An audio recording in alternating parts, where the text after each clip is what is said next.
Before the break, we were discussing Fulton County District Attorney Fani Willis's indictment of Donald Trump and 18 others. To prosecute them, Fani Willis is using Georgia's anti-racketeering law, known as the RICO statute, which in the past has been reserved for going after, at least the way we talk about it, you'd think it's reserved for leaders, gangs, and drug dealers.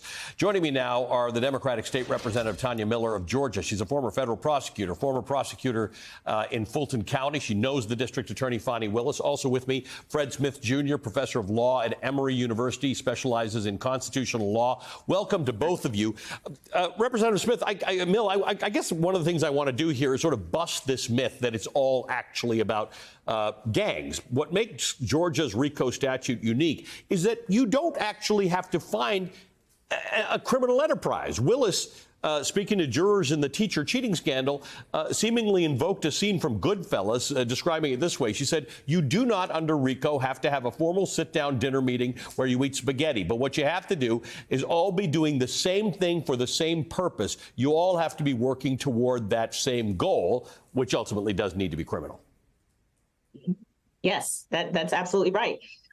Enterprise is defined very broadly under Georgia law. It can be a person, it can be persons, it can be legal businesses, it can be illegal businesses, it can be government agencies, it can be 3 or 4 or 5 people who just get together and decide that they want to work together toward a common purpose and agree to commit crimes in furtherance of that purpose. It is very broad. And we talked about this earlier in your program. RICO is particularly in Georgia, particularly broad, more so than the federal version of RICO, because it isn't just crimes that can form the basis of racketeering activity. It can be acts involving crimes, right, threats involving crimes. So it really can get at conduct that isn't necessarily on its face criminal. We see that in this indictment. This is really important because having read this indictment, there are lots of acts in it, Fred, that on the face of it, so-and-so called so-and-so at this hour. There was nothing on the face of that would be criminal.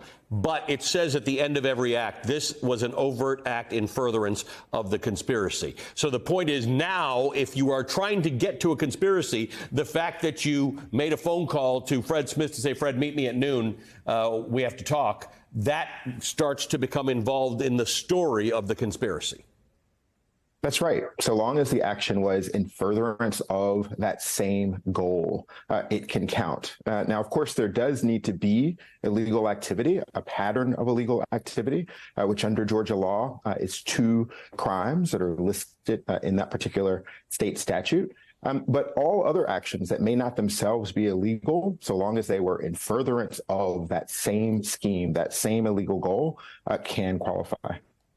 Let me ask you, Representative, to explain to the average person who doesn't have legal training and doesn't know the specifics of Georgia law, how Georgia can include in its indictments acts that were committed in other states. This has references to things that were done in Arizona, things that were done in Michigan, and some things that were done in Pennsylvania. Where does that authority come from, and how does that play into what's considered an overt act versus committing an actual crime in Georgia?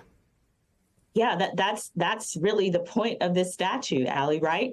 It comes from the law itself.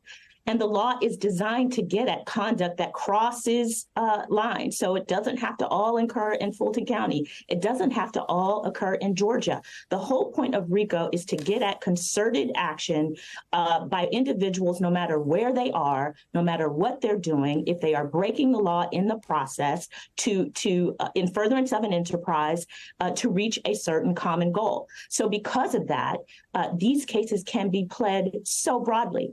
And because they're pled so broadly, it allows the prosecutor to introduce at trial evidence that tells a complete story. This is why prosecutors love to use this statute. You're not talking about just the elements of one particular crime. You are essentially orchestrating you are presenting to the jury and the world the entire story of this criminal activity, all of the people involved, everywhere they went and everything they did, and the law will support you doing it. Yeah, it makes it a long read, and I've read it for people who just want to download it and hear it. But it's a lot of that kind of detail. It tells you it's like a movie script more than it's a charging document, because it tells you all of the movements. Fred, let me ask you: there are some additional advantages to Georgia's RICO law.